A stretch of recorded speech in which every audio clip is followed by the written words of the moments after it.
নমস্কার বন্ধুরা, কেমন আছেন? আশা করি সবাই ভালো আছেন। 24শে মার্চ ছিল আমার শ্বশুরের মৃত্যুবার্ষিকী।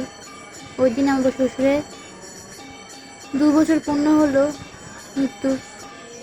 তো কিছু কাজের জন্য, কিছু ব্যস্ততার জন্য ভিডিওটা দিতে পারলাম না, তাই একটু দেরিই হলো। এই যে ওই দিন আমাদের ঘরে সেবা দেওয়া হলো, বৈষ্ণবরা কীর্তন করছে, আমার শাশুড়ি সবাইকে নমস্কার দিচ্ছে। এই যে আমার ছেলে বসে বসে করতাল বাজাচ্ছে দাদুর অনুষ্ঠানে।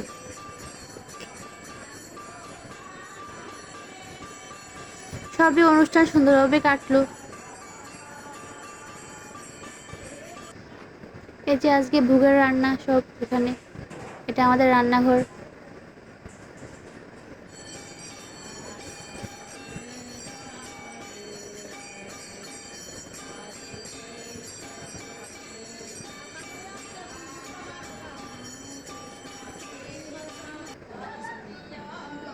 তো এইটুকুই রইলো, যদি ভালো থাকে পাশে থাকবেন, আশীর্বাদ করবেন। নমস্কার।